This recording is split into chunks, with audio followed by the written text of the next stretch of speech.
오늘 말씀은 민수기 15장 1절부터 21절입니다.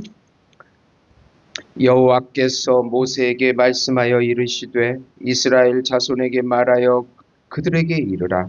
내가 주어 살게 할 땅에 들어가서 여호와께 화제나 번제나 서원을 갚는 제사나 낙헌제나 정한 절기제에 소나 양을 여호와께 향기롭게 드릴 때에 그러한 헌물을 드리는 자는 고운 가루 10분의 1에 기름 4분의 1 흰을 섞어서 여호와께 소제로 드릴 것이며 번제나 다른 제사로 드리는 제물이 어린 양이면 전제로 포도주 4분의 1 흰을 준비할 것이요 순양이면 소제로 고운 가루 10분의 2에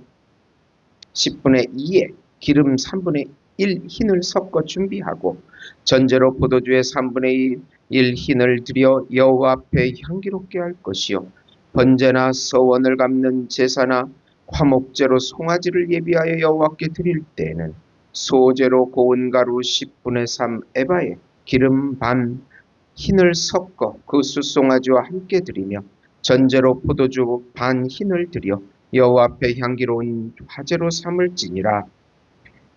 숫송아지나 순양이나 어린 순양이나 어린 염소에는 그 말이 수마다 위와 같이 행하되 너희가 준비하는 수요를 따라 각기 수요에 맞게 하라.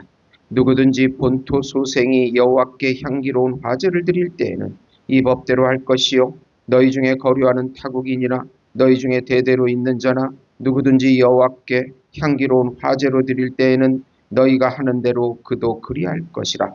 회중 곧 너희에게나 거류하는 타국인에게나 같은 율례이니 너희의 대대로 영원한 율례라. 너희가 어떠한 대로 타국인도 여호와 앞에 그러하리라. 너희에게나 너희 중에 거류하는 타국인에게나 같은 법도 같은 규례니라. 여호와께서 모세에게 말씀하여 이르시되 이스라엘 자손에게 말하여 이르라. 너희는 내가 인도하는 땅에 들어가거든 그 땅의 양식을 먹을 때 여호와께 거제로 드리되 너희의 처음 익은 곡식가루 떡을 거제로 타작마당에 거제같이 들어올리라. 너희의 처음 익은 곡식가루 떡을 대대로 여호와께 거제로 드릴지니라. 아멘. 여호와께 예배하라는 제목으로 은혜를 나누고자 합니다. 사랑하는 성도 여러분, 어떤 사람이 평생을 돈 버는 데 전념했습니다.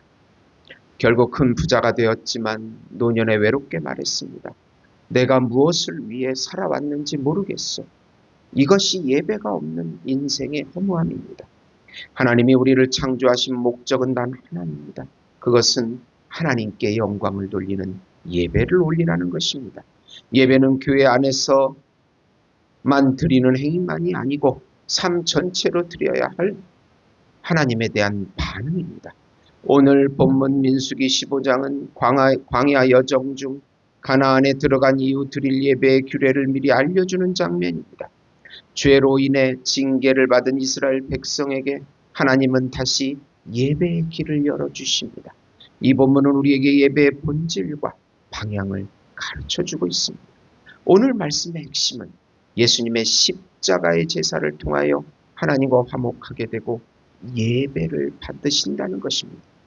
우선 하나님께서 항상 거룩한 예배를 통하여 영광을 받으십니다. 지난 13, 14장에서 가네스바나 사건을 통해서 하나님은 진노하셨습니다. 그런데 15장부터 하나님께서는 20세 이하의 새 세대들에게 가나안 땅, 약속의 땅에 들어가서 행할 거룩한 예배를 가르쳐 주십니다. 화제, 번제, 서원제, 낙헌제, 절기제 예배에 대한 규칙을 정해 주십니다. 어린 양과 어린 염소를 제물로 드릴 때는 포도주의 4분의 1, 고운 가루 10분의 1 에바, 기름 4분의 1 에바를, 순양을 드릴 때는 포도주 3분의 1 흰, 고운 가루 10분의 2, 기름의 3분의 1을, 숫송아지는 포도주 2분의 1, 고운 가루 10분의 3, 기름 2분의 1을 드리라고 명령하십니다. 제사 제도는 예수님이 오시기 전까지의 예배 방법입니다. 하나님께서 정하신 예배 방법을 통하여 영광을 받으시고 우리들과 교제하십니다. 예배는 신의 진노를 풀어내는 인간이 고안해낸 방법이 아닙니다. 하나님께서 정하신 방법입니다. 참 제사는 바로 예수님의 십자가의 제사입니다. 구약의 모든 제사는 예수님의 십자가로 완성되고 성취가 됩니다. 이제는 신령 성령으로 진정 진리로 예배하면 됩니다. 성령 하나님께서 예배할 때 예수님의 말씀을 우리에게 가르쳐 주시고 감화 감동 주셔서 적용하게 해 주십니다. 좀 더 구체적으로 보면 예배는 하나님의 약속 안에서 드리는 것입니다. 이스라엘 자손에게 말하여 이르라. 너희가 내가 너희에게 주어 거하게 할 땅에 들어가서 가나안에 들어간 이유를 전제합니다. 민수기 14장에서는 백성의 불신으로 인해 40년 광야 유랑이 결정되었지만 하나님은 다시 약속의 땅을 언급하십니다. 하나님은 심판 중에도 백성들을 포기하지 않으셨고 언약을 기억하셨습니다. 그리고 그 땅에서 어떻게 예배해야 할지를 말씀합니다. 예배는 현재의 상황과 감정에 좌우되는 것이 아니라 하나님의 약속과 신실함에 근거해야 합니다. 고난 중에도 예배하는 이유는 하나님이 여전히 우리와 함께 하시고 그의 약속은 변하지 않기 때문입니다. 또 예배는 예수 안에서 의무이자 감사의 마음으로 드려져야 합니다. 예배는 억지나 습관이 아니라 기쁨과 감격으로 드리는 것이어야 합니다. 우리의 모든 것을 드려야 합니다. 한 아이가 주일 헌금에 봉투를 넣은 후 하나님 이것 말고 내 마음도 드릴게요 라고 하는 쪽지를 함께 넣었습니다. 하나님이 기뻐하시는 예배는 바로 그것입니다. 하나님이 기뻐하시는 예배는 바로 그런 전심입니다. 우리의 마음입니다. 두 번째로 모든 민족이 예수님의 십자가를 통해서 하나님께만 예배할 수 있습니다. 그 당시 유대인뿐만 아니라 유대인들과 같이 거류하는 외국인들도 동일하게 제사해야 합니다. 하나님께서 이것은 영원히 변함없는 율례라고 선언하십니다. 유대인과 타국인이 같은 제사법과 같은 규례로 예배해야 영광을 받으시고 죄를 사해 주신다는 것입니다. 이 시대에는 종교 다원주의 사상이 편재해 있습니다.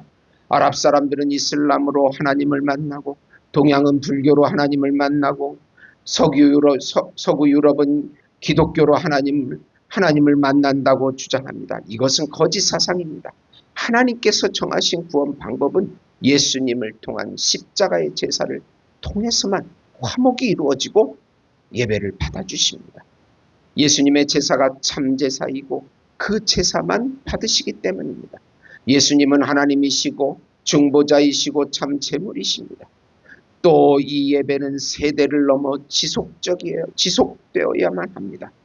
너희와 함께 거하는 타국인이나 영원한 규례가 될 것이라 13절입니다. 하나님이 이 예배 규례를 이스라엘뿐만 아니라 타국인과 함께 지킬 것을 명령하십니다. 이 규례는 이례적인 것이 아니라 영원한 예배의 원리로 주어졌습니다. 예배는 특정 민족, 세대의 전유물이 아니라 모든 세대, 모든 민족을 향한 하나님의 계획입니다. 오늘 우리 예배가 자녀에게 믿음의 본보기가 되고 있습니까? 교회 예배는 다음 세대에게 하나님이 어떤 분인지 알려주는 통로입니다. 한 어머니가 늘 자녀와 함께 예배당에 나왔습니다. 그 자녀는 자라 청년이 되었고 방황하기 시작했습니다. 그러나 청년이 삶의 끝자락에서 교회로 돌아온 이유는 어머니의 눈물의 예배가 늘 기억에 남아있기 때문입니다. 예배는 하나님의 초청에 모든 이가 응답하는 것입니다. 14절에서 16절입니다. 본문은 이스라엘 백성뿐 아니라 타국에게도 동일한 법을 적용하라고 말합니다. 이는 하나님이 모든 민족의 예배를 받으시기 원하신다는 것입니다. 이것은 선교적 예배, 열방을 향한 하나님의 열심을 보여줍니다. 예배는 민족과 문화와 언어를 초월하여 전 인류적인 사건입니다.